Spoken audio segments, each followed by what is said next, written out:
Hello, ladies and gentlemen of the press and the state of Minnesota. Thank you for being here today. I'd like to announce that I'm suing the President of the United States, Donald Trump, and Attorney General Pam Bondi, and the United States Department of Justice. Here is the opening line of our lawsuit. Minnesota brings this lawsuit to stop President Trump and his administration from bullying vulnerable children in this state. How did we get here? You might wonder. In January and February, President Trump issued a series of executive orders targeting transgender people. One in particular banned transgender girls and women from participating on sports teams with other girls and women.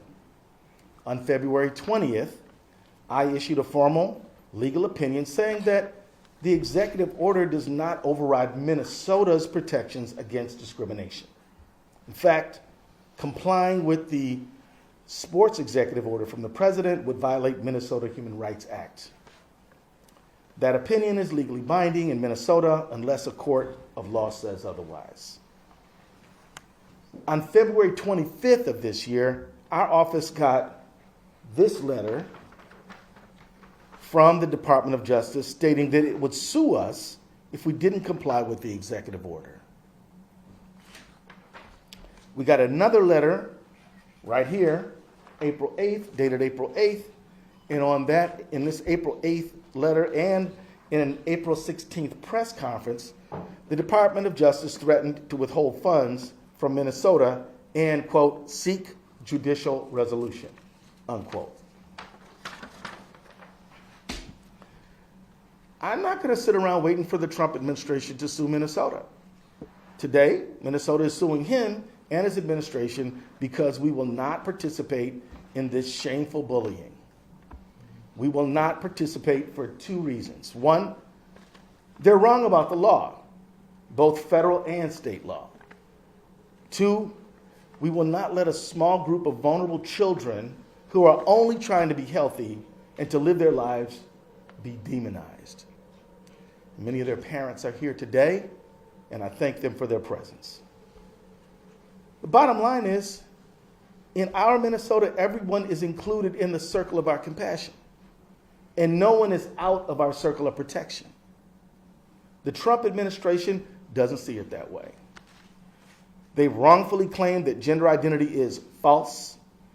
They've tried to cut off life-saving access to gender-affirming care, and we sued them about that too. They're trying to remove trans kids from public life and from the things that let kids be kids. And now they're coming after Minnesota, threatening to cut off our federal funding unless we turn our backs on our kids. They want to make all of us pay because we welcome all children and want them to be their whole selves. These are bullying tactics, plain and simple. And I've been around my share of bullies in my life. And if there's one thing I've learned, it's that you can't give them an inch.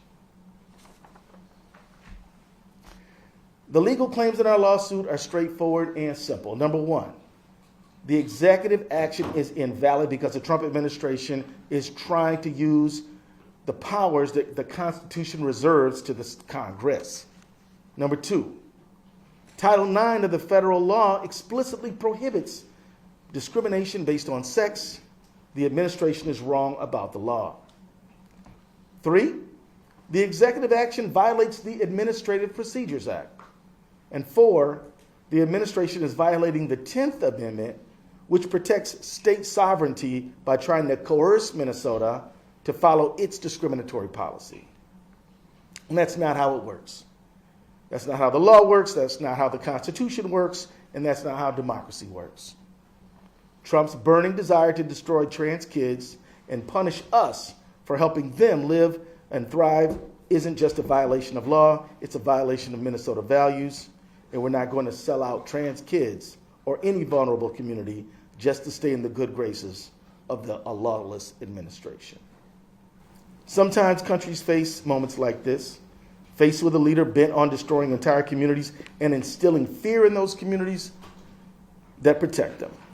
The lessons of history tell us a leader like that doesn't stop at one community. After he's destroyed one, he goes on to another and another and another.